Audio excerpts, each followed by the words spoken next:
I'm Caroline Hyde. This is the best of Bloomberg Technology, where we bring you all our top interviews from this week in tech.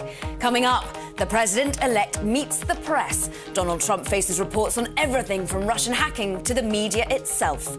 Plus, it's her job to make sure tech titans play by the rules. Our exclusive interview with EU Competition Commissioner Margrethe Vestager. And driving the future in Detroit, our interview with General Motors Chairman and CEO Mary Barra ahead. But first, to our lead. In his first formal news conference since winning the US election, President-elect Donald Trump tackled one of the most controversial issues plaguing his administration this week: Russian hacking. Trump has previously cast doubt on Russia's role in influencing the US election and in the accuracy of US intelligence efforts, and did so again in these remarks Wednesday. As far as hacking, I think it was Russia, but I think we also get hacked by other countries and other people. If Putin likes Donald Trump, I consider that an asset, not a liability, because we have a horrible relationship with Russia. Russia can help us fight ISIS. Trump also vigorously denounced unsubstantiated reports that the Russian government has gathered compromising information about him. So we wanted to take a closer look at the hacking itself here on Bloomberg Tech. The FBI, others in US intelligence, have linked the DNC breach to a group of hackers they say are backed by the Russian government. That group is known by some as Fancy Bear or APT28. FireEye was among the first security firms that identified this group and its connection to the DNC hack, and came out with additional information on the group's work this week. Take a listen to our conversation with FireEye Head of Threat Intelligence, Laura Galante. Going back to 2014, before this became the political hot rod of an issue of 2016, we were then profiling this group, which we call APT28, and attributed their operations to the Russian government as the sponsor behind them. And what we've seen is a variety of targets, everything from journalists in Chechnya to defense attachés in Eastern Europe, to then the elections in the DNC and the World Anti-Doping Organization, the same entity that put the ban on Russian athletes, or some Russian athletes, before the 2016 Olympics. So a variety of different targets that we've seen this group go after. And they've done it in a couple ways. They'll breach the networks using malware, so software used maliciously to get into a network and take data, frequently email. And then we're also seeing another side of these operations that play out in the leaks, on WikiLeaks, on DC Leaks. This is when the troves of emails have come out that change the conversation. And it's the combination of that network intrusion and then the ability to change the narrative through that leaked data that's been so powerful in the arsenal of what APT28's been doing, particularly in the US in 2016. And using social media as a means to do all of this, is there a risk that this is actually still going on? How much could the US government, indeed the German government, still be compromised? This isn't just going on, it's the group behind this is innovating, and they're taking it to Europe next. We'll also see this continue to occur around policy issues in the US. The elections were just one of a variety of targets that this group's gone after. And when we look at the upcoming elections in the Netherlands, in France, in Germany, we're seeing the same mechanisms. Ability to get hashtags trending, ability to push certain types of documents to particular journalists, a really focused ability to change how the conversation in the press plays out that this group is particularly attuned to. And they do this very flexibly. So they don't need to go change the malware, the tools that they use. They just need to change the flavor of how they get their message out. And that's what's so powerful here and also easy to deny. So if the narrative changes, was it just a sense of what needed to be reported on, or was it actually operations? In what we've seen, there are clear intentional operations with the forensics behind it that link this back to a Russian government-sponsored effort. Those forensics, can you illuminate for us how you managed to track them back to being sponsored? Sure. So there are hallmarks within the malware that this group's been developing since 2007 that give us a few of these indications. For instance, the compile times, the marks that show when malware was built, continue to go back to the UTC-4 time zone, the time zone that Moscow and major Russian cities are in.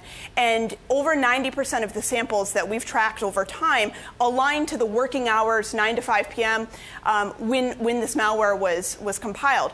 We also see the marks of a really well-resourced effort. The malware that's been built shows certain techniques to try to evade detection so that people researching the malware, catching the malware, can't unpack it and understand it as well. These are the types of telltale signs that the people behind this, the developers behind these tools, are really thinking about how to do it. They're resourced. They aren't just buying tools online for $300 and deploying them. This is a state effort that takes years of thought, years of planning, and then the targets themselves say so much about this. The combination of caucus agencies, so agencies in Georgia, defense attaches, ministries of foreign affairs, these are the types of targets that show a state's interest. And with the totality of that evidence, that's what's led us to believe that the Russian government's the likely sponsor of the group. I have to say, I had no idea hackers kept a 9-to-5 regime. You learn something new every day, Laura. But give us an idea of the work you're doing, the light that you're shining on all of this. Are governments, institutions, bodies listening to you? Is this a game of whack-a-mole, or can actually something be done to tackle the vulnerabilities? The question right now is, where is the line between acceptable state espionage that's been happening since the beginning of time, right, and aggressive measures that interfere with the internal affairs of a state? So, to put it very boldly, what is sovereignty in cyberspace? And do we consider cyberspace, or do we consider information space? That's the question at hand between Russia and the U.S. right now. Russians and Chinese governments have long considered this broader, more psychological definition of how they consider this domain. While on the U.S. side and other NATO countries, they've thought about this in terms of networks and systems, ones and zeros. So do you take a more expansive view, or do you think of this in terms of a more traditional technology approach? And then what are the implications of choosing either mentality? And so when we hear from President-elect Donald Trump saying he doesn't think he'll be attacked while he is president in terms of cybersecurity, should we be believing him or pouring cold water over it? At FireEye, we've long said it's a matter of when, not if. We've long seen, and the U.S. government's long seen, a variety of different breaches, whether they're on the Department of Defense's networks, whether they're against companies. And what has changed is the type of actors and the type of intrusion. What hasn't changed is the predilection for rival countries and for state-sponsored efforts to go after key government targets in the U.S. I'd be surprised if that changes in 2017. That was FireEye Head of Threat Intelligence, Laura Galante. Now, while Trump is claiming he is the victim of fake news, well, Facebook is taking steps to help curb it. The social network announced a project that will include stronger partnerships with media companies, support for local news, and better efforts to educate users on how to avoid hoaxes. The company's journalism project follows a year of debate over Facebook's role in the media. It faced questions whether the social network is biased in the way it presents news to users. Members of the media will be updated on the efforts on a new Facebook journalism project page. Coming up, Jack Ma's Trump card. Can the Alibaba chairman deliver 1 million new jobs amid heightened tensions between Beijing and the president-elect? And a reminder that all episodes of Bloomberg Technology are now live streaming on Twitter. Check us out at Bloomberg Tech TV weekdays, 5 p.m. in New York, 2 p.m. in San Francisco. This is Bloomberg.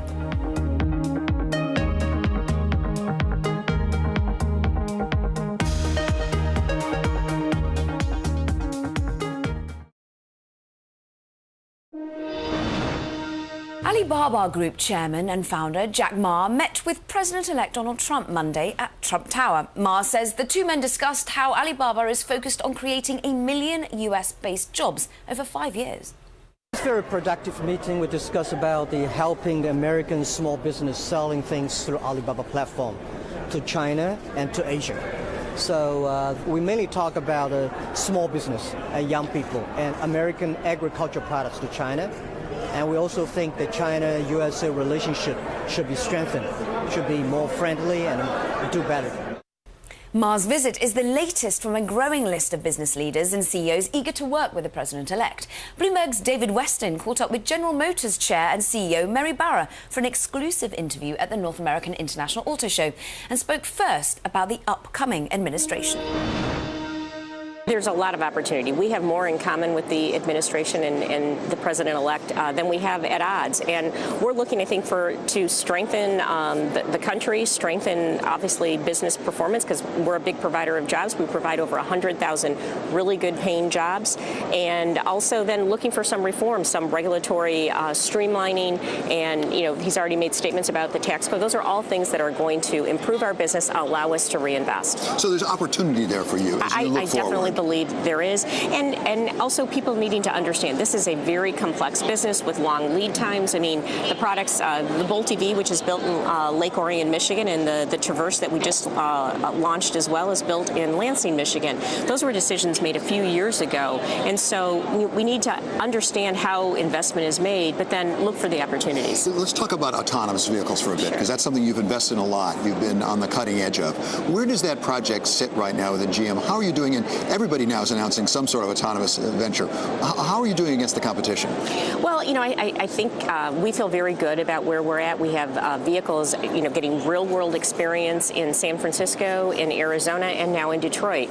And it's not just about miles traveled. It's about experiencing all the different situations. And there's, you know, San Francisco, downtown San Francisco, there's not a much better place to experience a lot of traffic, a lot of things that just, you know, come into the roadway, double parked cars. So our vehicles are learning a lot, and I think you'll see some significant movement from us early this year. When I talked to Dan Amman last June, when I also sat down with you, he talked about changing from a model where you're selling cars to actually providing a service for a fee, almost like a subscription service. So that, is that, where are you in that process? Is that realistic? Well, you know, I think as we get to autonomous vehicles, we believe it'll first start in a service, in a rideshare type of environment. And I think customers will define exactly how it goes. But also in today's business, we're also very excited about what we just launched with Cadillac, because we have a subscription opportunity for people who really want to, you know, drive that performance V-Series car on the weekend, but need the functionality of an Escalade. Those are the type of things that we're looking at and experimenting with based on the customer. So 2015 record year for vehicle sales. 2016 couldn't possibly match that, and in fact, it beat it. So you set a new record. What does 2017 hold in store? Can you beat that record again, and how important is it to you?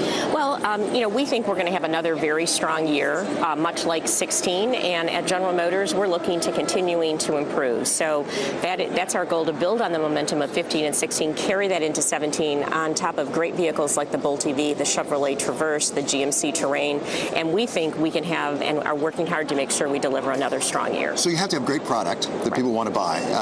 People also have to have the money and be willing to part with it. So as you look at the factors that could drive 2017, to the upside or the downside, what are the ones that are most important to you? Is it wages? Is it disposable income? Is it overall consumer confidence? What really drives it? Well, I think consumer confidence is very important, but we're seeing household wealth go up. So, you know, I think if all the trends, we look at a number of different indicators. If they all stay in the direction that we think we are, so barring some unforeseen shock, we think we're going to have another strong year.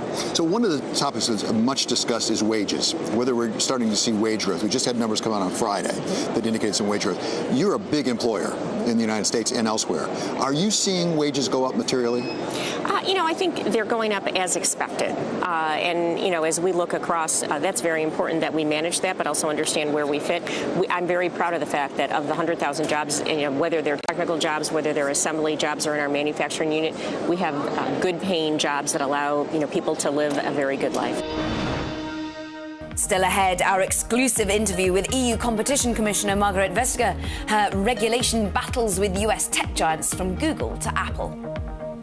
Plus, high-profile hacks are on the rise, and security software could balloon to $46 billion industry, according to IDC. We'll speak with Matthew Prince, CEO of Cloudflare, next. This is Bloomberg.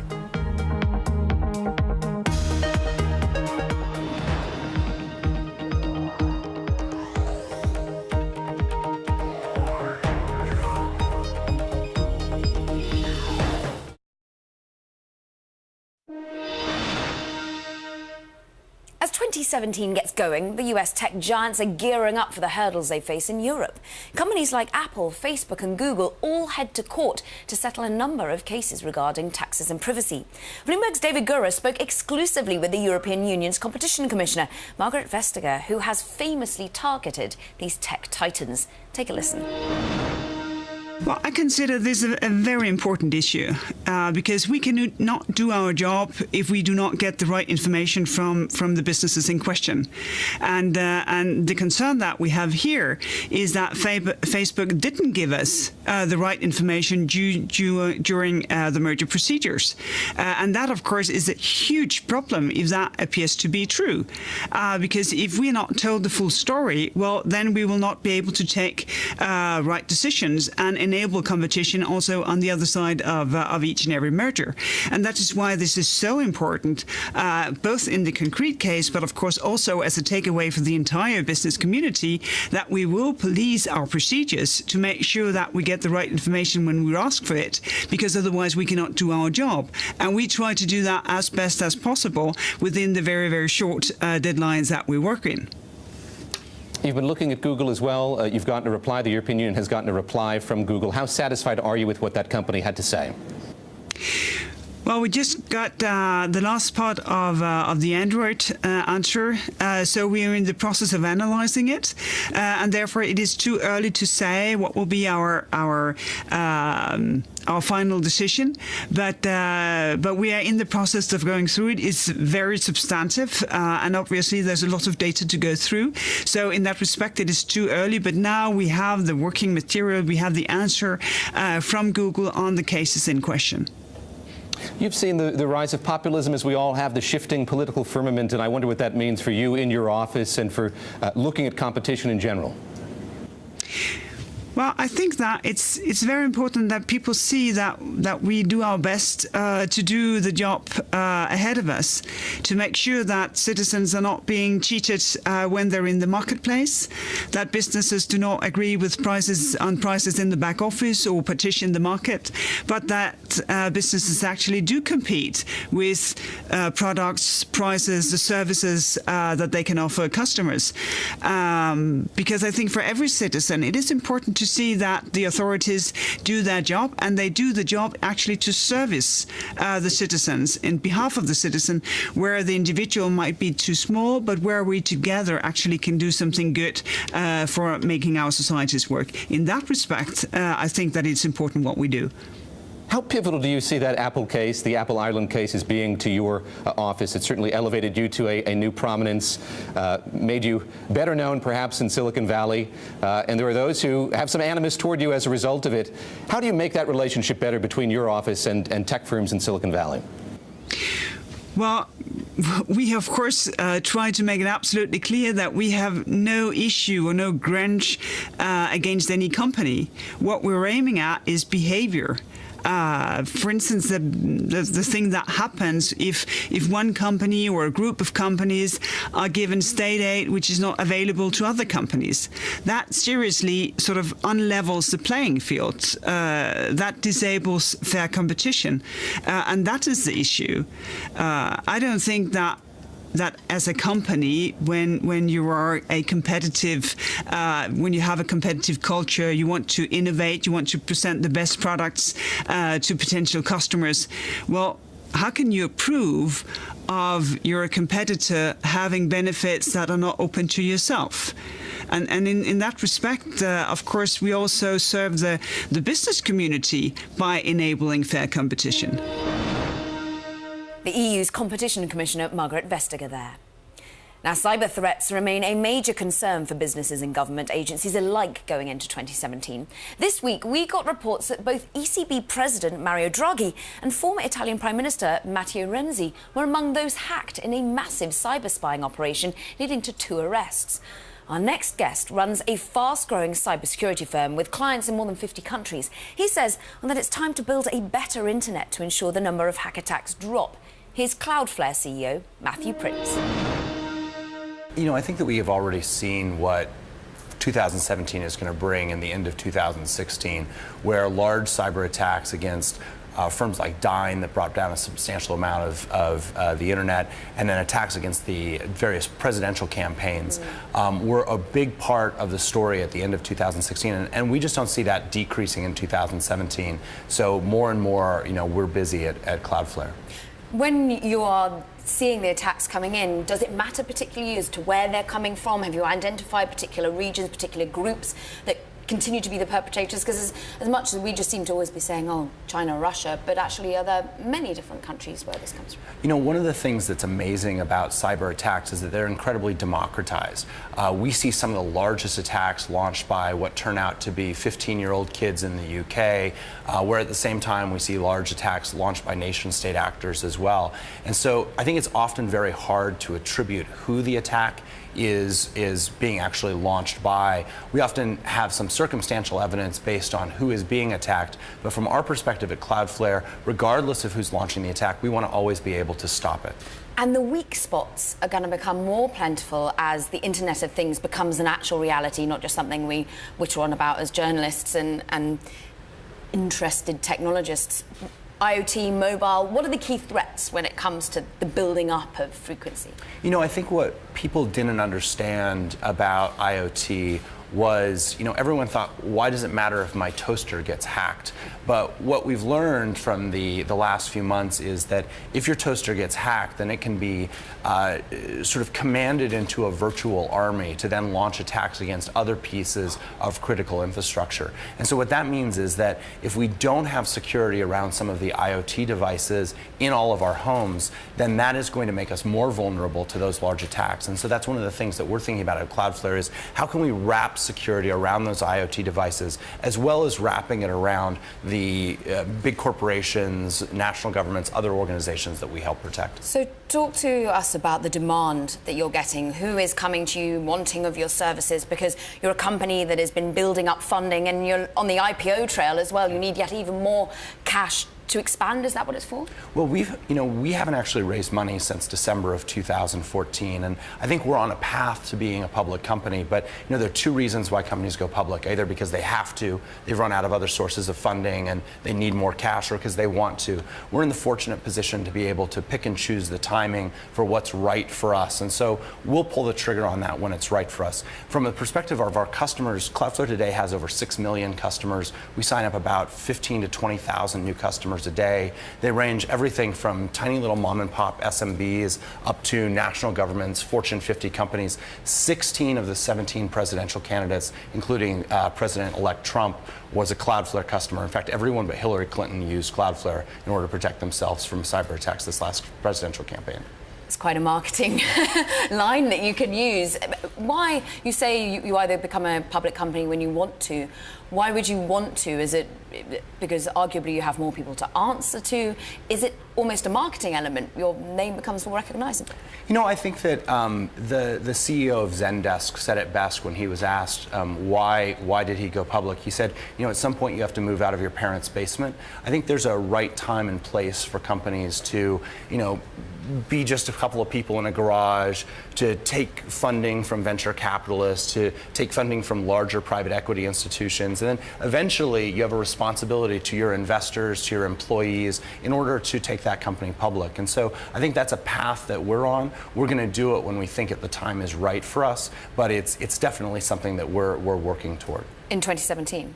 No, I don't think that we'll do it in 2017. I think that 2017 is going to be a really sort of distorted year for a lot of different reasons. I think that especially the changes from the Trump administration around tax policy, the repatriation of cash to a lot of tech firms, I think is going to result in a lot of distortions in the market. And oftentimes a lot of volatility isn't good for new entrants into the marketplace. Coming up, the healthcare tech industry has grown dramatically since Obamacare was passed in 2010. How the industry will fare if President-elect Trump repeals the law. Next. And if you like Bloomberg News, check us out on the radio. You can now listen on the Bloomberg Radio app, Bloomberg.com, and in the US on SiriusXM. This is Bloomberg.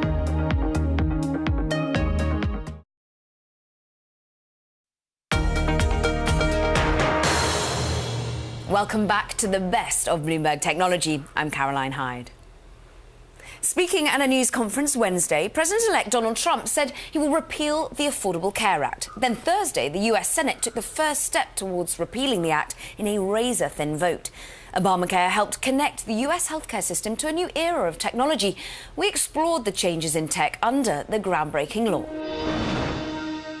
When the Affordable Care Act was signed into law in 2010, one of its main goals was to bring U.S. healthcare into the digital age. And since then, investment in digital health technology has exploded.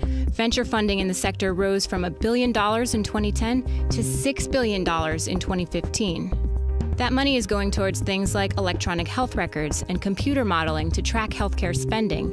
And major companies want a piece of the action, too. IBM launched its Watson Health unit in 2015, and since then it's spent $4 billion on related acquisitions.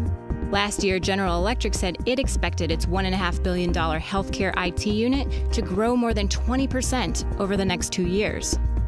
But now, the industry is bracing for a serious shift in U.S. healthcare policy. President-elect Donald Trump promises those changes will come as soon as possible. As soon as our secretary is approved, almost simultaneously, shortly thereafter, a plan. It'll be repeal and replace. That was Bloomberg's Kaylin Meehan reporting. So will there be a slowdown in technological breakthroughs, innovation and investment if Obamacare is repealed and replaced? Joining us now from Washington, Atul Rusky, partner at Accolade, an investment firm focused on healthcare and technology. And with me in San Francisco, Lisa Mackey, CEO of PokiDoc, a startup that provides infrastructure technology for the healthcare industry. Atul, I'm going to start with you. Will, in fact, the Affordable Care Act be fully repealed? Can it be fully repealed, in your view? Yeah, I think it's pretty unlikely that it's fully repealed without an alternative. Over 20 million people have been added to the system, many of which come from states where Trump won, like Michigan and Wisconsin. In fact, in those states, before Affordable Care Act, more than 14% were uninsured, now less than 6%. So unless there's a viable alternative, I think it's highly unlikely. Furthermore, I think there are many aspects of the Affordable Care Act that will continue and flourish that healthcare investors have been investing in. Lisa, you heard the views from Atul. You yourself are at the heart of helping modernize, make more efficient the infrastructure behind healthcare. Is this something that, even if it is repealed, would ever be moved away from, the efficiency search, the drive for it within healthcare in the US? I completely agree with Atul. Many of the drivers, the market drivers for technical innovation, are not going away if ACA is repealed. The shift of cost to the consumer, the shift to value-based care that we're seeing that is led by CMS but followed quickly by the private industry, the private insurance markets, that's not going away. And that's driving a lot of what we're seeing in innovation today in the medical industry. So the underlying factors are still there. Atul, does it change your opinion in the investability of some of the healthcare in terms of certain verticals within it? Because there is an element of uncertainty at this period in time. There's definitely a level of uncertainty, and I think, if anything, it's causing a pause in the buying process and elongating sales cycles. But in the long run, I don't think this is going to be a big impact. I mean, lower cost, higher quality has been the mantra within the Affordable Care Act, and it's also within the Trump approach. And so as Lisa was mentioning, whether it be payment or consumerization or even shifting the site of care, all of that will continue and maybe even accelerate. And even when you think about the digitization of the medical system, the stimulus had $30 billion that was allocated to move medical records from paper-based to electronic-based. And that's been the foundation for a lot of the new software and applications that are being developed to advance healthcare. And so I think innovation and disruption will continue within healthcare technology investing, regardless of how this shakes out. Lisa, has it slowed your decision-making process in any way, the electoral changes and administrative changes that will come? No, many of the bets that have been made to digitize the healthcare industry were made prior to the ACA and will continue. From our perspective, and here's the only point that I'll differ from Atul on this, is even with the economic stimulation, even with the adoption of electronic medical records, much of that's written on circa 1990 software. What we're really expecting to see from this administration and their commitment to investing in infrastructure is a commitment to modernizing healthcare in the U.S. really for the first time. That's what companies like PokiDoc are devoted to. We're creating open software development platforms to bring these products and solutions to market quickly. Healthcare systems, private insurers, even CMS, they've made their bets. Those buying cycles are over for them, and they're starting to deploy on platforms like ours. So, Atul, what's the spectrum look like out there at the moment when you're analysing the environment? Who is the most interesting to be investing in? Which particular parts of the healthcare system do you think are the most ripe for disruption? So the areas that we primarily invest in are at the intersection of healthcare and technology, where people are investing in software applications that enable higher quality, lower costs. And again, a lot of that, the foundation has been laid with the digitization of the medical records. And so we find that to be quite robust. I mean, we have companies like TigerTex that are within the clinical communication and workflow space, and their whole mission is to improve outcomes and lower costs, and they're benefiting from the trend that we're seeing. Even as you look at shifting site of care from hospitals to home-based care, where it's lower cost and patients like rather be, we have companies like Premise Health and Home Team where they're at the center of that. And so almost across the board, we're seeing still tons of innovation and disruption. But I think with any discussion about ACA repeal, there is some uncertainty created, and so we could see some pause in buying. We're seeing an elongation of the sales cycle. Is that something PocketDoc is experiencing when you're looking at your suppliers, those that you're working with? How have those sorts of sales discussions gone? Truth be told, healthcare is probably the longest enterprise sales cycle known to man. Putting that aside, we haven't seen a slowdown in that sales cycle for PocketDoc. At the same time, we have 10% week-over-week growth in emerging companies adopting, coming to our platform, signing up for our APIs, and building product in production today. So that hasn't slowed down. I do hear, and I certainly hear in the industry from other companies out there, that they're experiencing somewhat of a slowdown. They certainly did as they were waiting for the results of the election.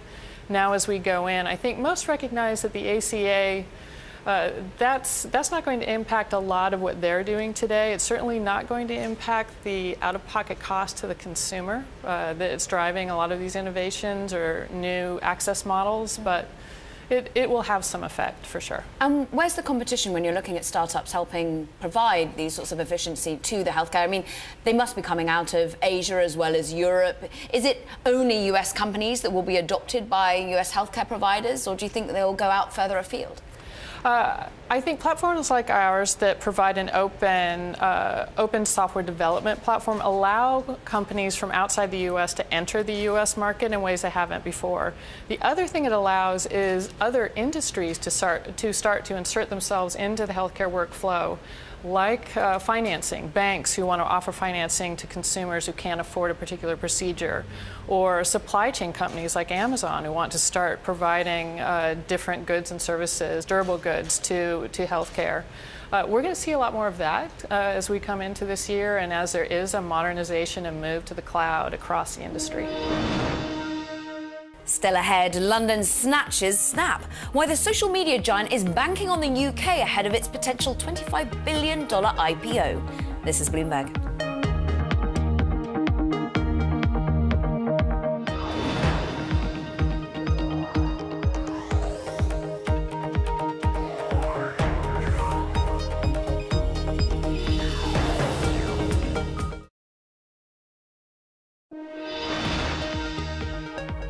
There are a few deal headlines that caught our eye this week. Fitbit has purchased Vector, a startup focused on affordable luxury smartwatches, for an undisclosed amount. This follows its acquisition of smartwatch maker Pebble back in November. A sign Fitbit is stepping up its offerings for wearables beyond fitness devices. Meanwhile, Airbnb is branching out, investing $13 million in the latest funding round in Resi. That's an app for securing restaurant reservations. This is another move to expand Airbnb's offerings for travelers, possibly making it a one-stop service when booking a trip. Resi will take a few months to integrate its app fully into Airbnb's services. And finally, Square has integrated its system with Wix, a cloud-based platform with nearly 100 million users. The deal is a large online-based contract for Square, which has mainly focused on brick-and-mortar businesses and had previously struggled in this space.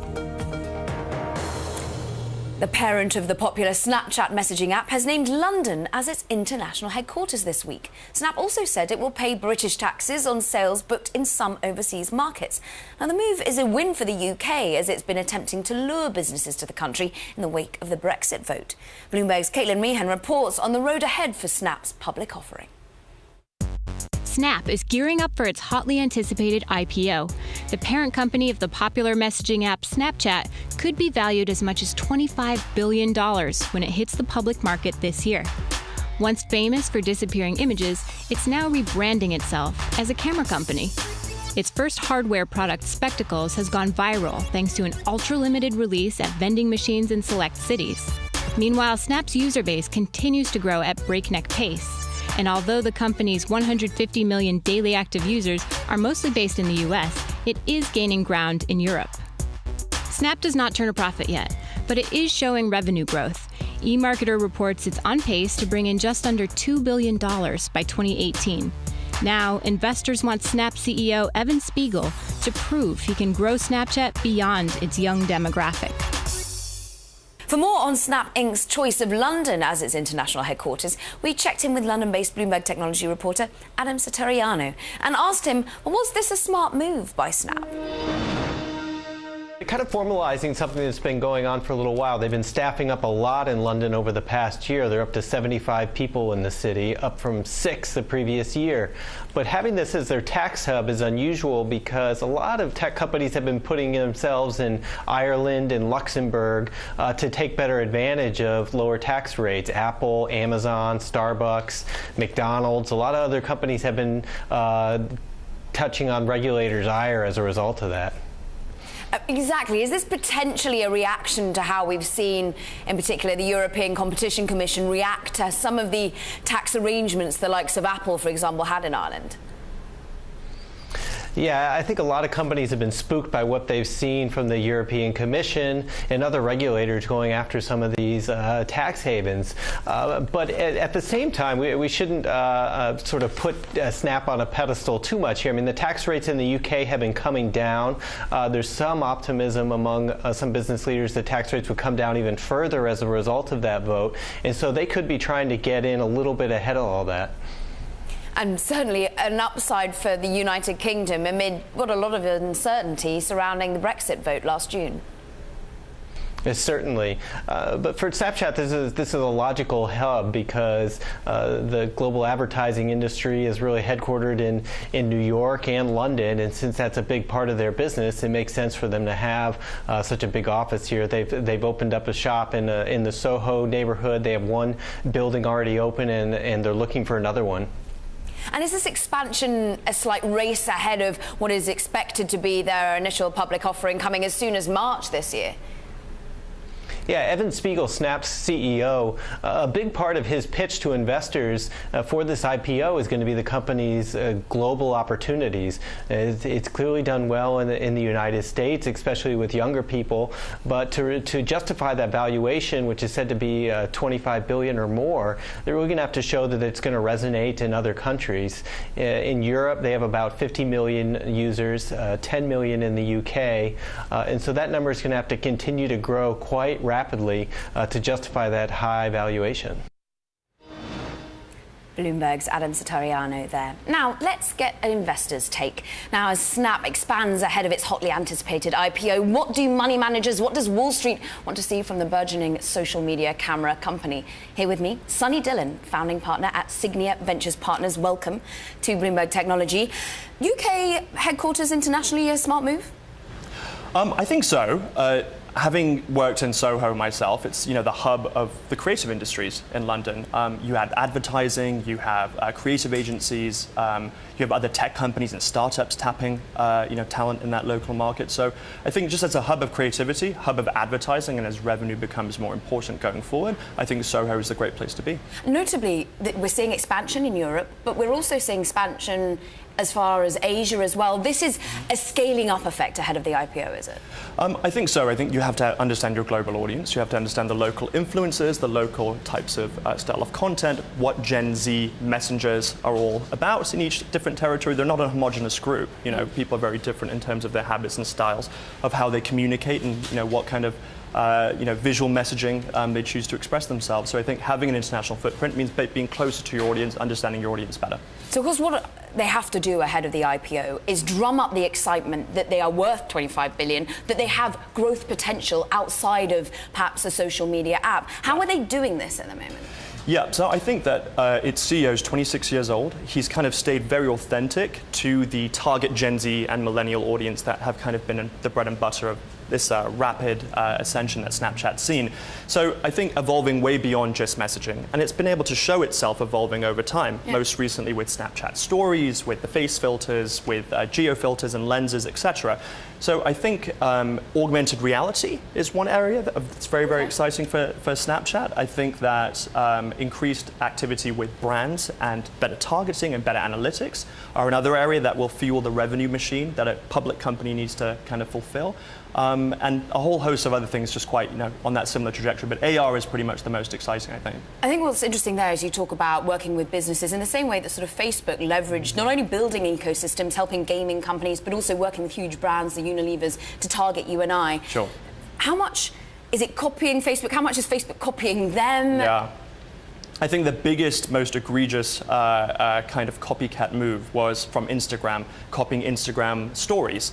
It's literally the same product as Snapchat stories. I think that there's been a whole host since mid to late last year efforts from Facebook at basically ripping off various features that have performed very well for Snapchat. However, the difference here being when you're already going mass market, you're no longer cool. When you're shoving ads and monetization efforts down the throats of your audience, it's no longer native, it's no longer natural. And right now, the one thing that Snapchat has working for it is that it's an empathetic and authentic one-to-one, one-to-many kind of platform that people want to be associated with. But then how can it keep that if it gives the revenues that the investor base are going to want to see? Very, very good question, and that's exactly the one that remains to be seen. When you see companies have to focus too much on monetization, you see the original ethos of what those companies were founded on starting to kind of degrade over time. We're seeing it now with Medium here with the blogging company here in San Francisco. We saw it with Twitter, post-IPO. So the jury remains out on that, if they can stay cool post-IPO. Will they always tackle just the millennials? If they keep coming up with new ways to express themselves and new ways for millennials to express themselves, I think it's a safe bet to say, as they keep refreshing themselves with the new crop of Gen Zers coming in, for example. I think the Snap Spectacles have been a great example of one way to do that. It says it's a camera company now. Genius piece of marketing. If you can have someone open up your app through the camera, they view the world as you want them to see it, or you view the world alongside them many, many times per day. And what you choose to overlay on top of that is similar to the way that the web portals used to be down in the 90s with the original ISPs. I mean, so much is being hoped for by the ecosystem, Silicon Valley, those that want to start to see exits come thick and fast in 2017. Yep. Mm-hmm. Do you think they will live up to the hype? Will they, the way that they're pursuing their roadmap to IPO is the right one at the moment? I think defining growth, defining analytics, and defining metrics, and so showing those going up and to the right and growing quickly. That's what they've been able to do. There's been some speculation recently that some of those metrics have been slightly falsified, which have been vehemently denied by the company. But I think if you look at where Snapchat is compared to where Facebook was when it went public, they do paint quite a different picture in terms of real money, actually getting to dollars and revenue. This week, Honhai posted its first annual revenue decline, down more than 2.5% from the year before. The Taiwanese company is the main assembler of Apple's iPhones and has suffered as the global smartphone market went through its worst year on record. Honhai is also the world's biggest contract manufacturer of electronics. Up next, the iPhone turned 10 this week. We'll take a look at how it became Apple's most important product and whether the company can ever recreate its success. This is Bloomberg.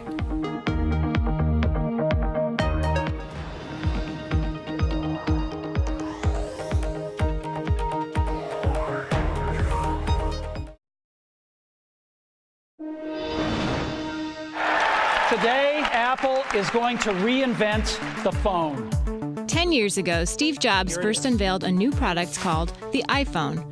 At the time, it was seen as the heir to Apple's other hit products, the iPod, albeit an expensive one at $499. But since then, it's revolutionized the smartphone market, destroying then-industry heavyweights Nokia and BlackBerry and inspiring a handful of new rivals around the world. And Apple has sold over 1 billion iPhones to date. They helped drive up Apple's stock price more than 850% to its peak in 2015.